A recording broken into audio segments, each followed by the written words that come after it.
What's up, everybody? I am Really Redacted, and today I want to show you my favorite scene in True Detective and give some reasons why I think it's probably the best scene in the entire show, so let's just get right into it. To set the stage here a little bit, Rust is going to visit Billy Lee Tuttle, who he believes is very well connected to this criminal organization that he's trying to bring down. And Russ knows he's only going to get one shot at this. He's not sure what he's going to get out of Tuttle, but he has to get something.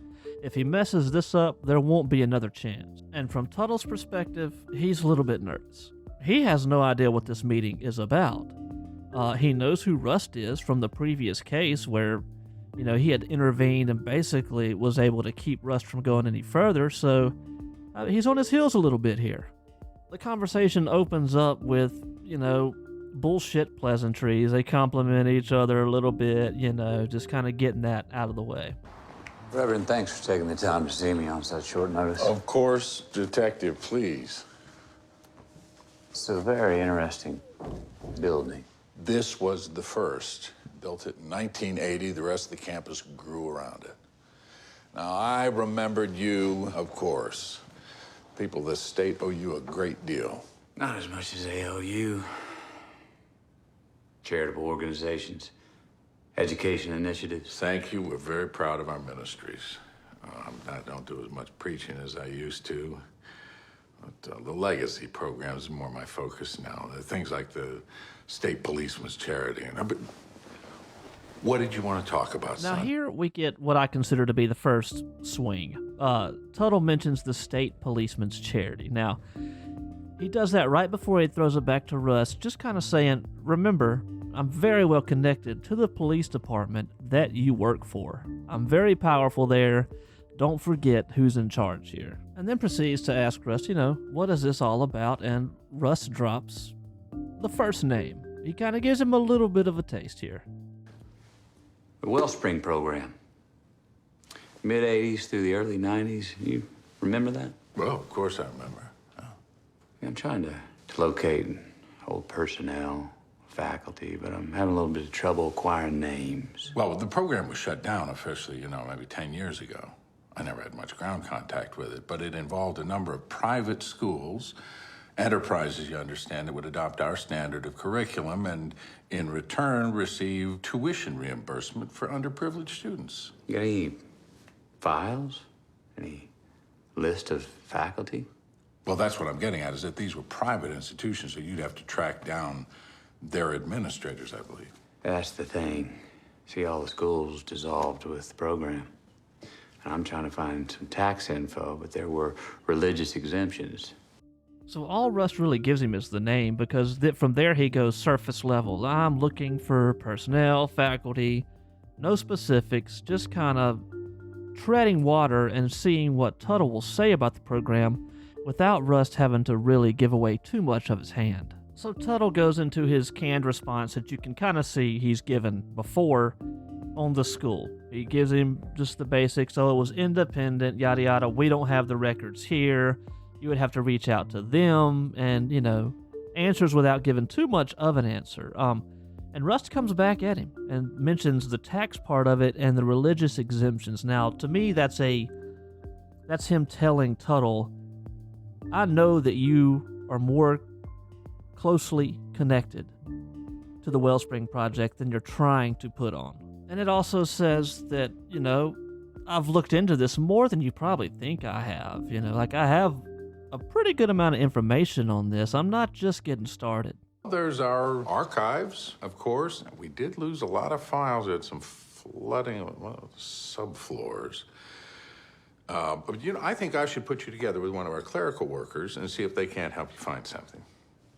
Thank you. I think we see Tuttle get a little bit nervous here and tries to get a quick escape. Tries to slip out before this goes any further and shut this conversation down. But then... Just before you do that, former deacon of yours, Austin Farrar. Boom. Rust drops the name. Deacon Farrar. Now, this is a name that Tuttle cannot ignore. It ropes him back in.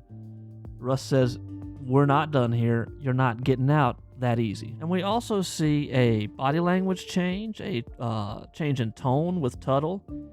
he almost settles in like, okay, maybe I did underestimate him a little bit. This is serious. I've got to get on my A game now. Now, for those that don't recall, we don't even meet Deacon Farrar on screen. That was the name given by the revival pastor Joel, as that's the person he turned in the incriminating evidence to that he found in that book late that night when he was cleaning up. That was very, very unfortunate. Yet he was dismissed. Evidence had accrued. It became apparent that Austin had implemented certain funds. Well, embezzling is the word. We elected to handle it internally rather than pursuing formal charges. Now here we get a little smile from Tuttle as he talks about handling the Deacon Farrar incident internally, almost to let Rust know, I've got a lot of tools in my kit. I'm not an amateur. I know how to handle myself. So Tuttle thinks, I've won back control here. I'm going to let my guard down a little bit. He gets it. He knows that I know that he knows what lengths I will go to cover my tracks and the power I have to do it. And he just basically throws a very thinly veiled threat out there at Rust. And then he had his accident.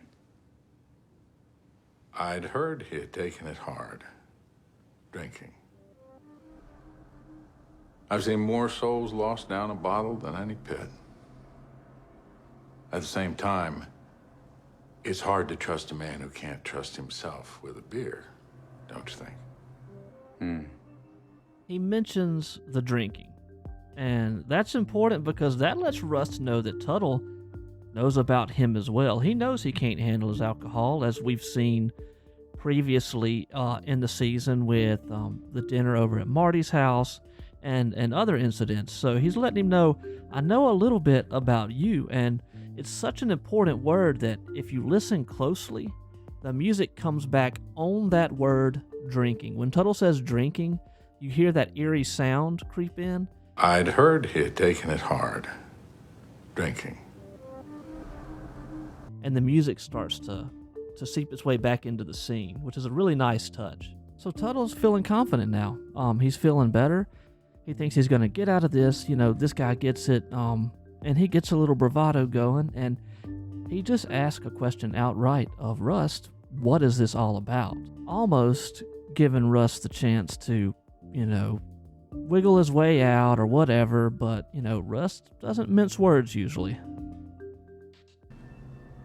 Wellspring Program, Austin Farrar. Dead women and children. Straight to the point, dead women and children.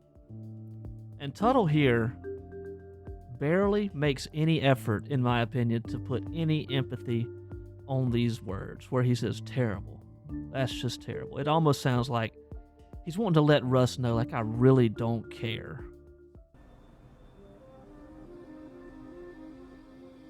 Terrible. That's terrible. How's that? What you're working on? Oh, I can't say anything about it at this point, Reverend. Now it feels like Rust has control back.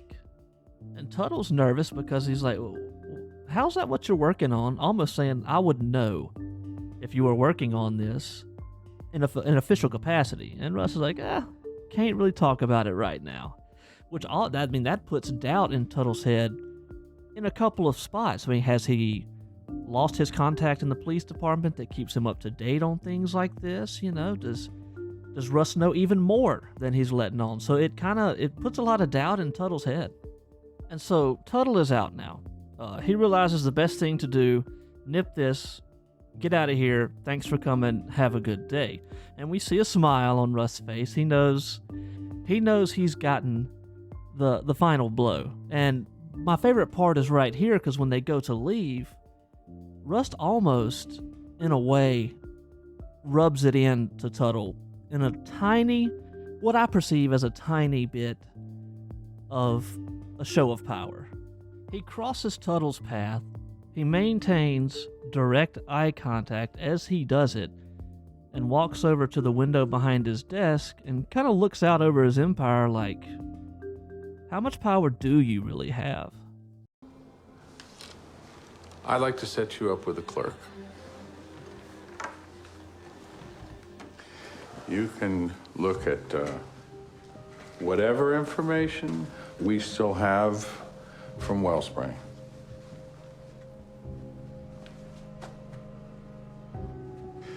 Why'd the Wellspring program shut down, Reverend?